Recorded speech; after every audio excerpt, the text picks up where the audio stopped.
Hello and welcome to my commentary on your Google Hangout 3 for Daniel, Randi, who for making ways for emergency responders with an event like that, and certainly for area to be created for those to be able to access the scene.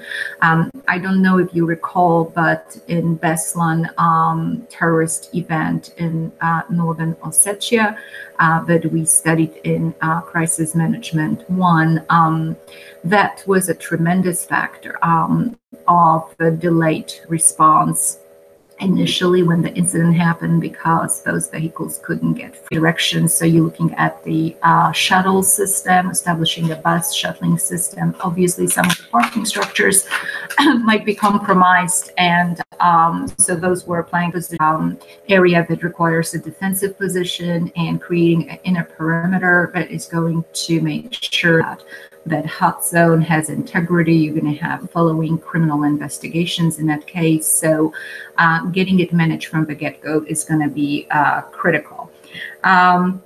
You moved on to looking at planning considerations for this event being in prevention and deterrence.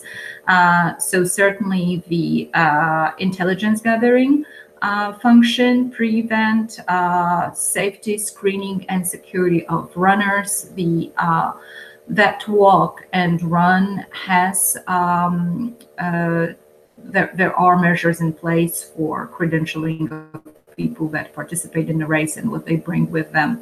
And so you mentioned no backpacks, and I think that you discussed also as far as information dissemination, different linguistics concerns. Obviously, this is the fourth largest city in the nation that has a very diverse population, not to mention tourists that are going to be among the spectators, international visitors.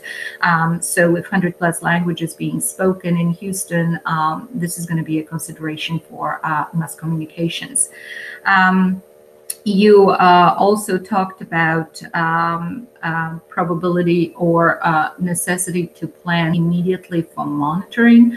I hope that movie sort of, brings it out, the Dirty War movie, about the fact that when you have an initial explosion, you might not know what else is in there. So intelligence could be the PIO, public information officer. The way it would work in this scenario, you would have at the minimum, because your lead agencies certainly are going to be Houston Police Department, Harris County Sheriff's Office, Fire Marshal, Fire Department, Houston Fire Department. So those agencies would have their public information officers designated. All those public information officers would report to what's called Joint Information Center, or JIC. That Joint Information Center is permanently established in Harris County at the Harris County Office of Homeland Security and Emergency Management. They have a structure there that is supported by telecommunications, and also where they sit representatives from various agencies, to include Coast Guard, to include Public Works, to include Metro, and media outlets. There is a person in charge, Public Information Officer for Harris County Office of Emergency Management and Homeland Security is Francisco Sanchez.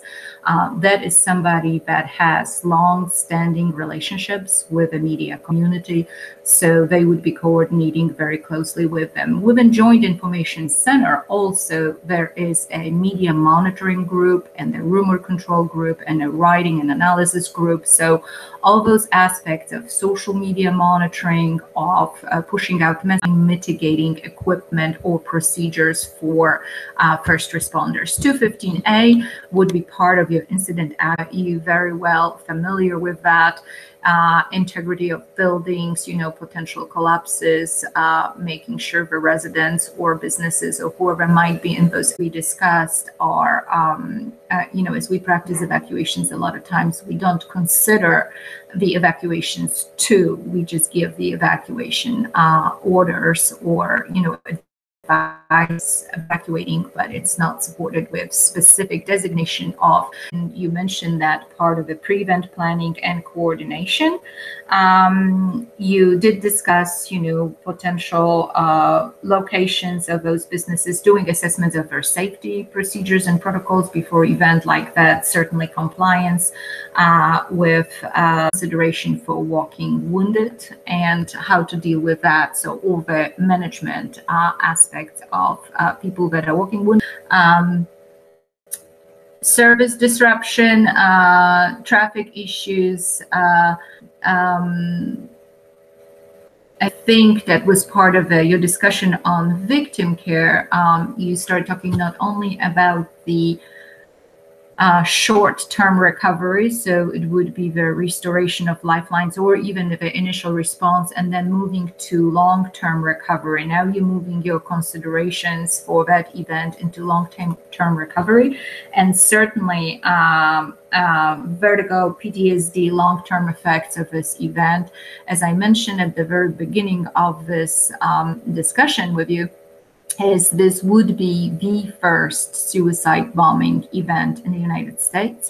So additional trauma and additional psychological impact has to be taken into account, pre-identifying what those resources might be that are going to be needed.